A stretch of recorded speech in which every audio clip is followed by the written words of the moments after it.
반중정서를 공유하는 북한과 몽골, 2024년 기준 군사력은 과연 얼마나 차이 나는지 아시나요?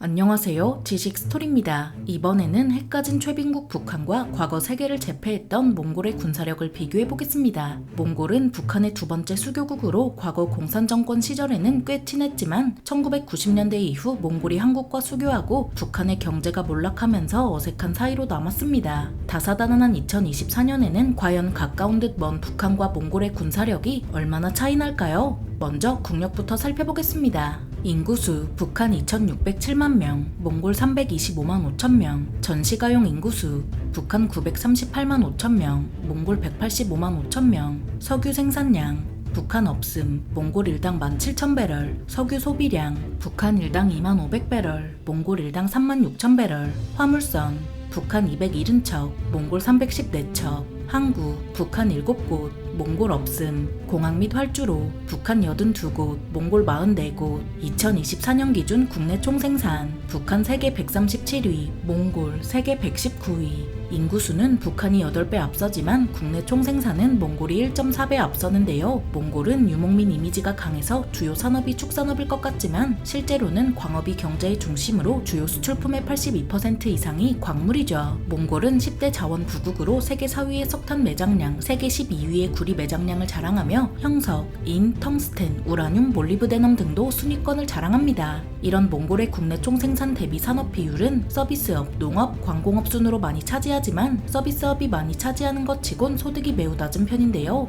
게다가 국토에 비해 인구수가 매우 적어서 내수도 빈약할 수밖에 없죠. 그래서 몽골의 경제는 자원 수출에 의존하지만 내륙국이라 바다와 접한 곳이 없고 국경을 접한 곳도 러시아와 중국뿐이라 지정학적으로도 불리합니다. 러시아와 중국이 육로를 차단하면 자원 부국이란 이점을 살릴 수 없어 몽골은 러시아와 중국에 휘둘릴 수밖에 없습니다.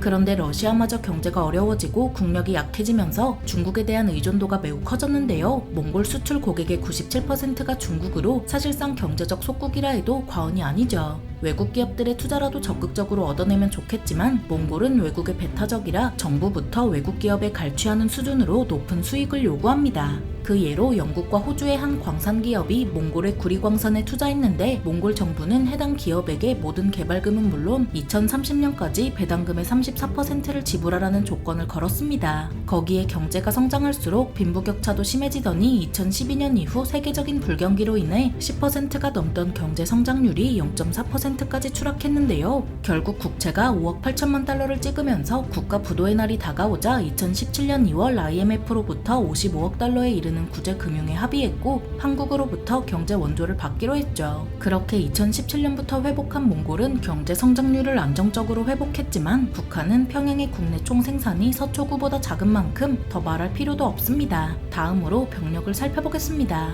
상비군 북한 132만 명, 몽골 3만 5천 명, 예비군 북한 56만 명, 몽골 13만 5천 명. 병력은 북한이 인구수가 8배 많은 만큼 상비군과 예비군 모두 앞서는데요. 다만 탈북자 출신 주성아 기자에 따르면 실제 상비군은 많아야 70만 정도고 예비군도 마찬가지로 과장된 수치라고 하죠. 심지어 2021년도에는 김정은이 70만 병력 중 14만을 제대시켜 상비군이 56만으로 줄었다는 소식까지 들려왔습니다. 상비군과 예비군은 이를 관리하고 유지할 경제력이 뒷받침되어야 전투력을 보존할 수 있지만 북한은 그렇게 하지 못하고 있습니다. 그래도 북한은 경제력만 어느 정도 회복되면 56만 대군을 무리 없이 유지할 수 있는 인구수가 되지만 몽골은 그렇지 않은데요. 몽골의 인구는 325만 명으로 인구의 10%를 징집해도 32만 5천 명이죠. 이렇다 보니 동원력에서는 북한이 유리하고 몽골인 한 명 한 명의 전투력이 일당백이라 해도 총합해서는 장사가 없습니다. 그래서 장기전에서는 북한이 유리해 보이지만 북한도 만만치 않게 가난한 탓에 장기전을 치를 능력이 없을 가능성이 매우 큽니다. 그래서 몽골이 말을 타고 게릴라전을 펼치면 북한은 제풀에 나가 떨어질 가능성이 큰데요. 북한은 식량이든 탄약이든 제때 보급하지 못해서 북한군은 몽골의 대초원에 널브러져 있을지도 모르죠. 다음으로 육상 전력을 살펴보겠습니다. 전차 북한 5,845대, 몽골 470대,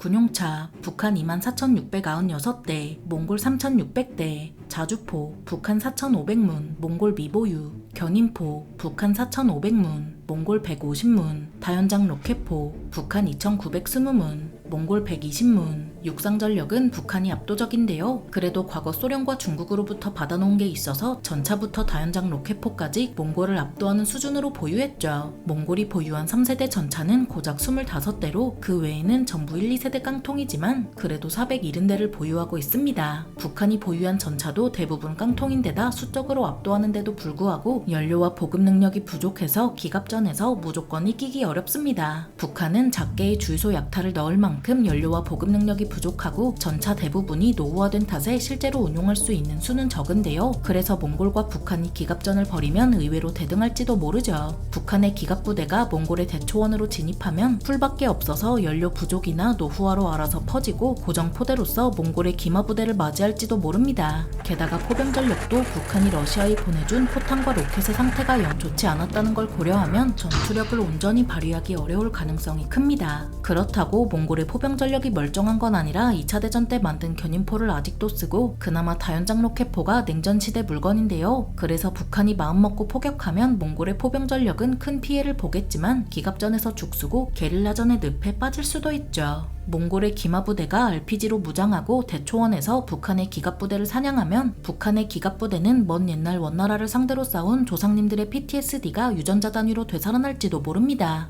다음으로 해상 전력을 살펴보겠습니다. 보유 함정수 북한 505척, 몽골 미보유. 해상 전력은 북한이 압도적인데요. 그 이유는 몽골이 내륙국이기 때문이죠. 그래도 흡수글호에 주둔하는 해군이 존재했지만 고속정 한 척에 병력 7명뿐이라 있으나마나한 전력이었습니다. 하지만 1993년에 해군이 민영화되면서 고속정은 관광용으로 전락했고 현재는 육군과 공군밖에 존재하지 않습니다. 갑자기 중국이나 러시아 땅이 쩍 갈라지면서 바다가 생기지 않는 한 몽골 해군은 역사로 남을 텐데요. 다음으로 항공전력을 살펴보겠습니다. 보유 항공기수 북한 950기, 몽골 13기, 전투기 북한 440기, 몽골 2기, 공격기 북한 132기, 몽골 미보유, 고정익 수송기 북한 1기, 몽골 3기, 훈련기 북한 173기, 몽골 2기, 헬기 북한 205기, 몽골 6기, 공격 헬기 북한 20기, 몽골 미보유. 몽골은 소련으로부터 수호이 30, 미그 29 등의 전투기를 받았지만 연료와 예비 부품 부족으로 사실상 운용할 수가 없었고 2019년 11월 26일에 이르러서야 러시아로부터 미그 29 2기를 받아 운용할 수 있게 됐는데요. 그래서 미그 29 2기를 제외한 몽골의 항공전력은 안토노프 26 수송기 3기와 미레이트 헬기 6기가 전부죠. 그래서 항공전력은 북한이 압도적이지만 북한은 앞서 언급한 대로 연료가 부족해 공군 훈련을 모형으로 대체하기도 할 정도로 사정이 안 좋습니다. 그래도 최근에는 전투기를 대량으로 띄우는 쇼를 선보였지만 그렇게 뜬 전투기들조차 냉전시대 물건이라 몽골 상대로나 효과가 있습니다. 그런데 몽골은 S-75 지대공 미사일은 물론 다수의 대공포까지 운용해서 북한의 항공전력에 상당한 위협을 가할 수 있습니다. S-75는 냉전시대 물건이지만 베트남 전쟁에서 F-4 팬텀 전투기를 격추했고 1993년 3월 19일에는 러시아의 수호이 27 전투기를 격추했는데요. 이 때문에 몽골이 보유한 S-75로도 북한 공군의 박물관 전투기를 격추할 수 있죠. 마지막으로 핵전력을 살펴보겠습니다. 핵무기 보유수 북한 50발, 몽골 미보유.